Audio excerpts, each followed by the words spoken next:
entrepreneurs, business owners, professionals who seek excellence, bringing the business classroom to you. It's the Business Builders Show. Here's Marty Wolf. We still got a long way to go. Yes, we all got a long way to go. Welcome to the Business Builders Show with Marty Wolf, a show for entrepreneurs, business owners, and business leaders.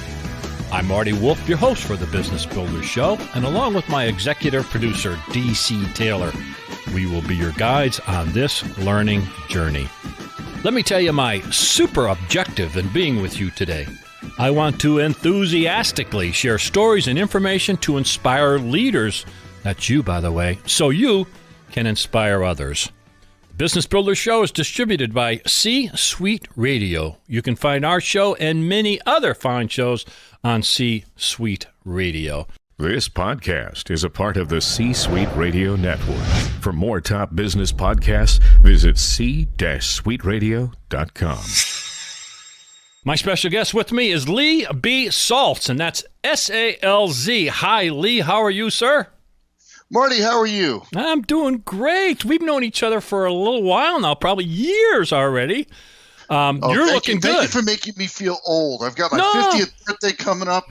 You're looking good. You're looking good, man. But this high school picture you sent me, I don't know if it's still appropriate, though. You know? So let's get serious. We're talking about a serious topic. It's called sales differentiation. Lee is a leading sales management strategist and CEO of Sales Architects, a recognized expert in sales differentiation.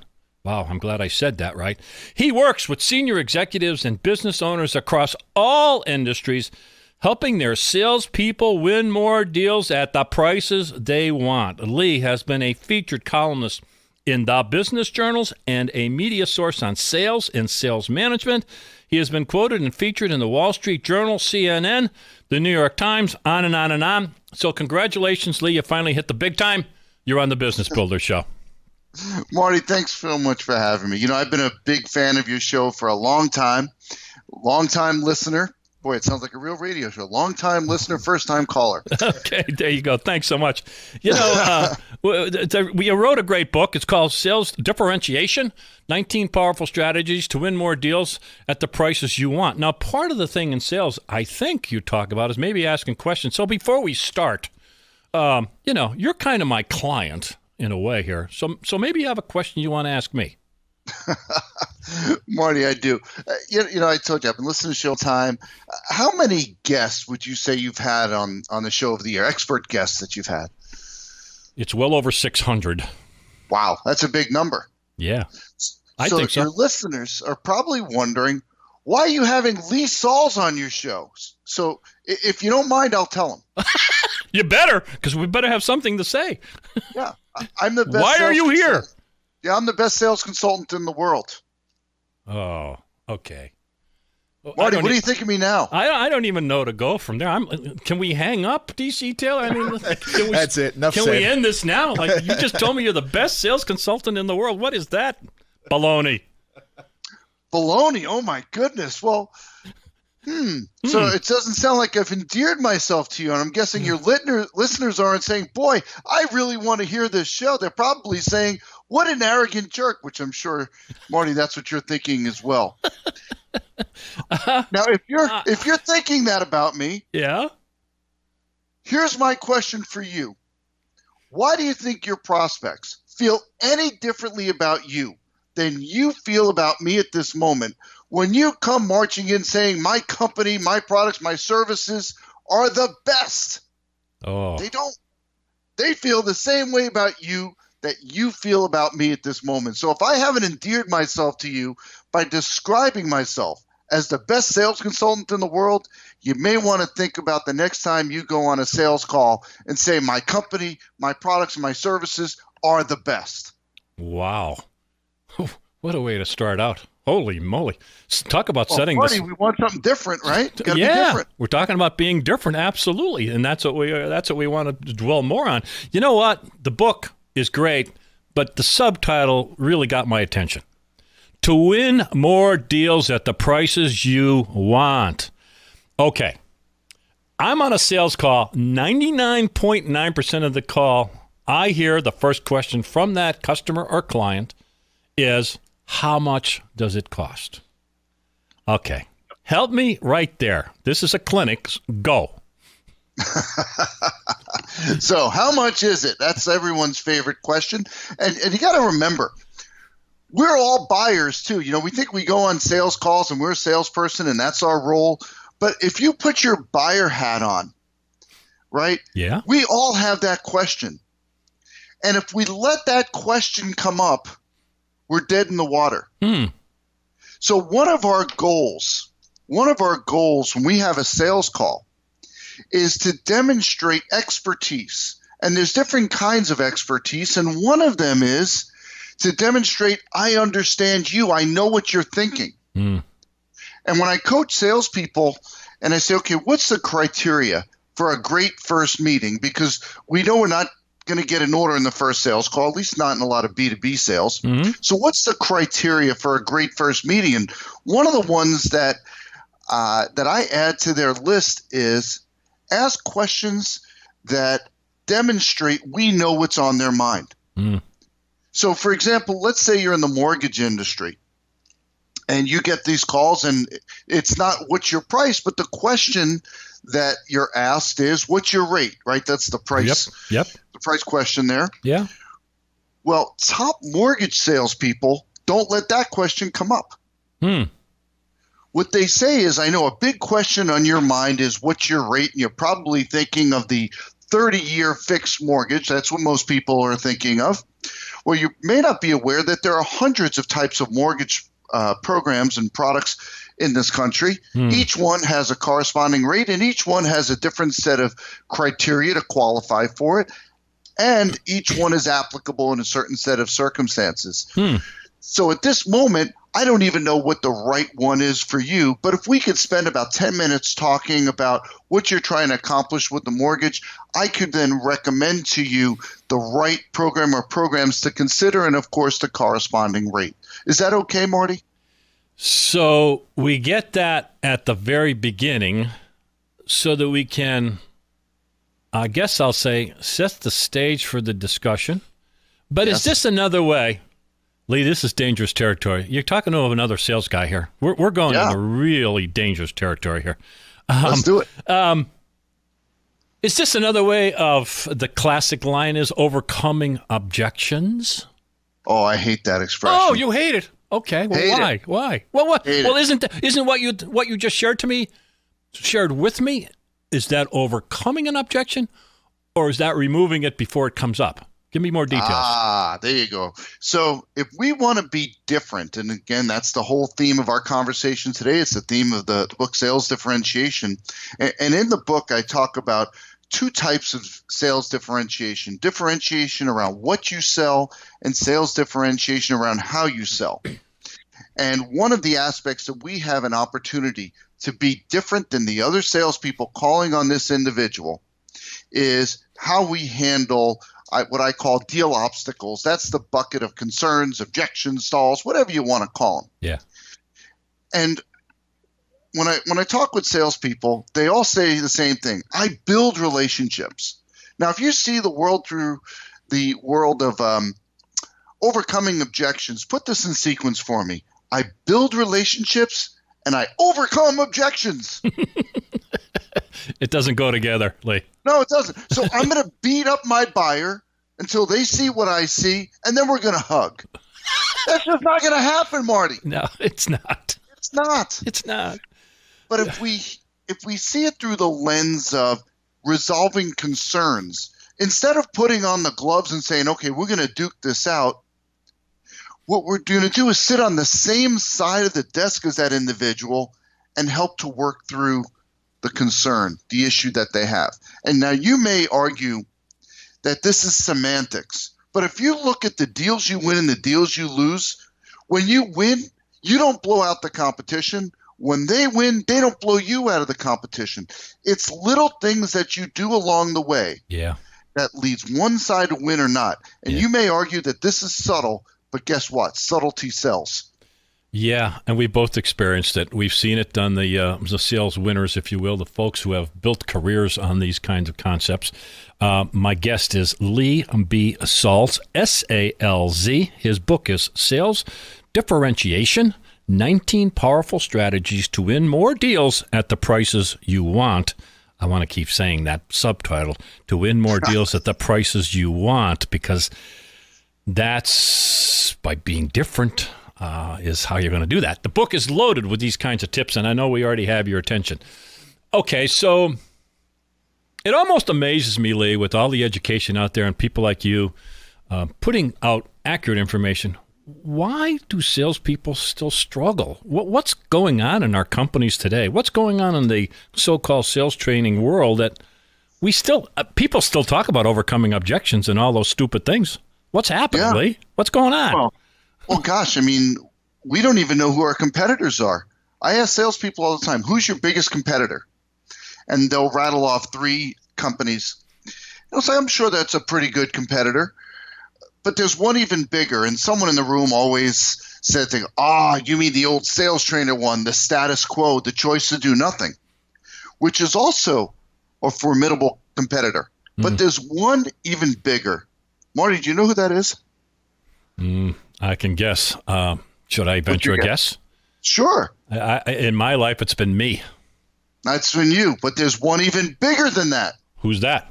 What's that? See, in sales, we're egocentric.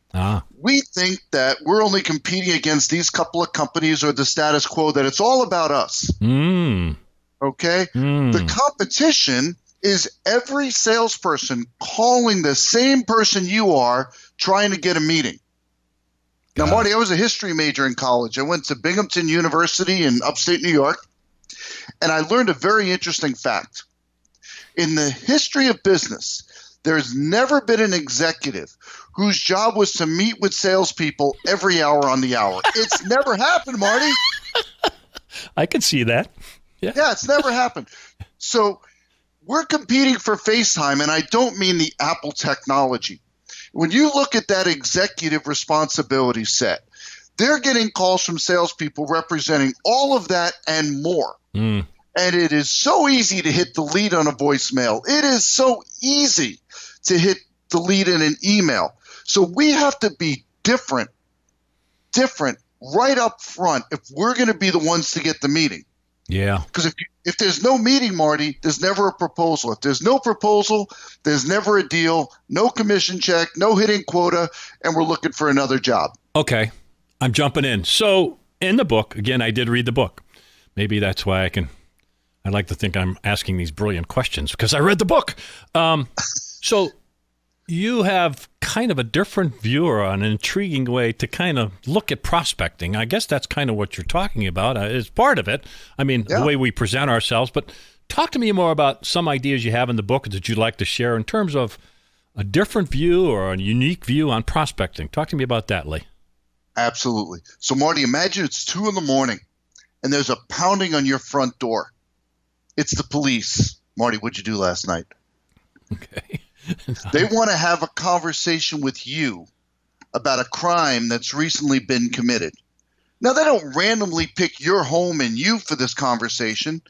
They followed a trail of evidence, put together a crime theory, and that's led them to you for a conversation right now. Do you see where we're going? A sales crime theory where we're on a search for the answer to this question. Why should they want to have a conversation with us right now? Now, you don't want to be egocentric and say, why should we talk with them? The question is, why should they want to talk with us right now? So we need to define what types of evidence would tell us that. So, for example, let's say we sell, technology for conference rooms. What are examples of some evidence that would lead someone to say, boy, they should want to have a conversation with us right now? For example, let's say a company is relocating its corporate office. Well, one of the things they're probably going to have to do is address the technology in the conference room, or a new building is being built. So the idea is we identify the types of evidence that we're looking for. Then because we've all been told you got to do pre-call research, but no one's put a framing around it to say, what do I look for and how do I use it? So now if we know what those circumstances are, we look for those in our research, and then we're putting calls into the right decision influencers to have that conversation. Yeah. And, instead of theoretically calling and saying, I'm guessing you're the CIO that's responsible for this. Yeah. We're doing some research. I said, hey, I just noticed an article in the Business Journal announcing your relocation to Minneapolis. Congratulations on the move. I'm guessing one of the things that you need to address as part of that move is technology in your conference room, video conferencing, et cetera, et cetera. That's something that our company provides, et cetera, et cetera. Now it has some context, some meaning. It shows you've done some homework. Yeah. There's purpose to the call. Yeah, and you know what? Let me add something to that, or actually pulling from your book. Part of the reason, I guess, help me with this. Part of the reason that salespeople may feel, I guess, maybe intimidated or maybe don't even bother to do all that research is because they may think that CEO or that CIO or that chief marketing officer knows more about their product or service than they do. So maybe they're intimidated and they're saying, well, he's the CEO of the company. He's got to know about phone systems, for God's sakes. That's not true, is it? Well, I'll tell you, the worst advice that salespeople have been given in recent years is that there's this new fad called the internet, and we're dealing with educated buyers. Yeah. And if you don't believe me, that's bad advice. I've been asking this question for years, all across the country, up in Canada. Salespeople, the question is this. Who knows more about the world of potential solutions in your industry? You or the people you sell to? Marty, not one person has ever raised their hand and said, the people I sell to know much more than I do about my industry. Never happened. So we're telling salespeople you have educated buyers, yet everyone agrees that we know more than the people that we're selling to. Well, then why don't we do something about it? Well, we need to do something about it. Yeah. And so that leaves several issues for us in sales. Number one, we go on a discovery meeting, and we've been taught to probe for pain or look for challenges they're having. So we ask questions solely on what they perceive could be better or different. But if you agree with my premise, we know more about the world of potential solutions in our industry than they do. We can't just rely on their perception. Yeah, strong. Yeah, so strong. So right on, Lee. But if you go into that executive, Marty, and you lecture them on all the things they don't know, boy, you make for a short meeting, doesn't it?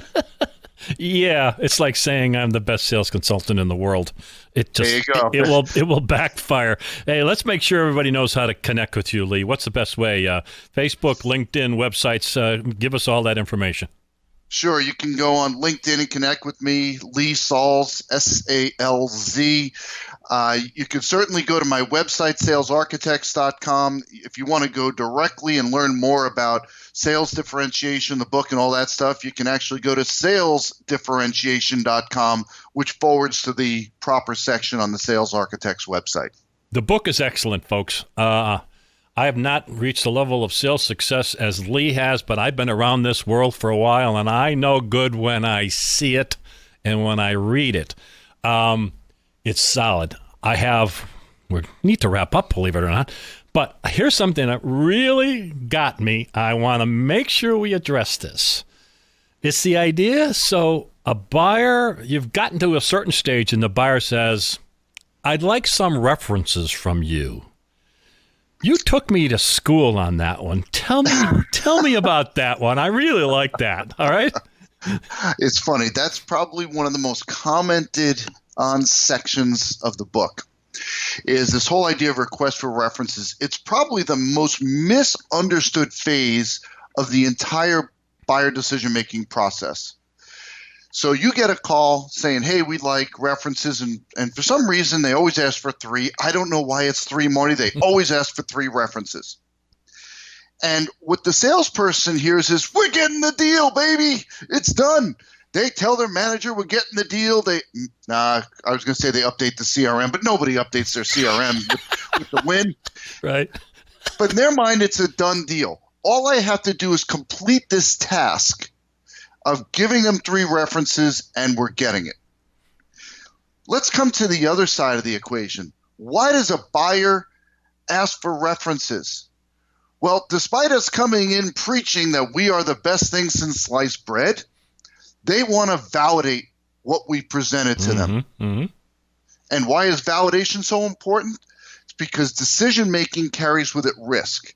If you're the one that decides to change suppliers or outsource something that's never been outsourced before, and it goes wrong, someone's on the chopping block. Yeah, risky. They're going to look for someone to be accountable for that decision that's been made. So you've got one side of the equation that says, yippee, we're getting the deal. And the other side of the equation, a buyer that's saying, boy, I got to make sure that I make the right decision here.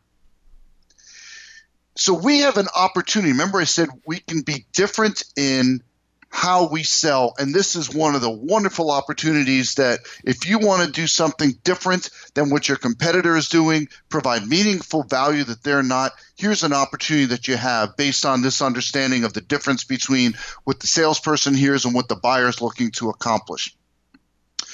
Rather than just giving them a salute saying, no problem, we'll have this to you by 5 p.m., 3 references, ready to go, ask 2 questions back. What is it you're hoping to learn from these conversations, and who's going to be making the call? Say that again, Lee. Say those 2 questions one more time. What is it you're hoping to learn during these conversations, and who's going to be making the call? Okay. Okay. And now, that does what? It helps us pick the right references to connect them with. Yeah. See, knowing that they want to validate what it is we've told them and certain aspects. For example, maybe they're concerned about a circumstance that they're migrating from. For example, let's say they've never outsourced before, or they have a scenario of complexity in their account and they're nervous about making a change and want to make sure you can really handle that level of complexity. I mentioned before that when we're asked for references, they always ask for 3. And do you know how many references salespeople have in their back pocket? Probably 3. 3! It's a perfect match. Hey, Lee, I'm going to interrupt you because we've got to stop there because this is almost unfair. We're giving all this away for free. They got to buy the book, man. They got to follow you. Sales Differentiation, 19 powerful strategies. Listen carefully, folks, to the subtitle. To win more deals at the prices you want. Lee goes into detail in the book. It is outstanding. Tell us again, Lee, how you want people to connect with you. Well, as far as getting the book, they can get it in their favorite brick and mortar shop. They can go online, Amazon, what have you. And the book's available in hardcover, Kindle, and audiobook. Now, here's something that it's important for the listeners to know. Regardless of where you buy the book, go to salesdifferentiation.com and click on the bonus button and sign up for my video series. Oh, so okay. I put together a series of videos, and you'll get one per week for 20 weeks that helps you implement what you've just read. Okay, that's great. So brings it to life for you. Normally, those are just available to my workshop clients, but I'm making those available to those who purchase the book to help you put those strategies into action. And you go to salesdifferentiation.com. Is that what you? You got it. And click on bonus. There's a little form you fill out, and boom, you get registered for that video series. Lee, it's been a pleasure. I love chatting with you. I love talking about sales. You are a master. Congratulations on a great book and all your great work. Thanks so much for being part of the Business Builders Show. Thank you, Marty. It was a blast. Thank you for listening to the Business Builders Show with Marty Wolf. Reminding you to find all our shows and many other great shows on C-Suite Radio. That's c-suiteradio.com. On behalf of myself, Marty Wolf, your host, and DC Taylor, my executive producer, thank you for listening to the Business Builder Show, but stay tuned for information on how you can become part of the C-Suite Network. Bringing the business classroom to you. It's the Business Builders Show with Marty Wolf. As a loyal fan of this C-Suite radio show, we've got an unbelievable offer for you. Listeners to the Business Builders Show get 50% off a C-Suite Network membership. The C-Suite Network will help you become the most strategic person in the room. You'll have access to top-notch benefits and networking, all helping you get the most out of your position. Take advantage of this limited-time offer today. Learn more about the C-Suite Network membership at c-suitenetwork.com/CSR. Again, that's 50% off a C-Suite Network membership at c-suitenetwork.com/CSR.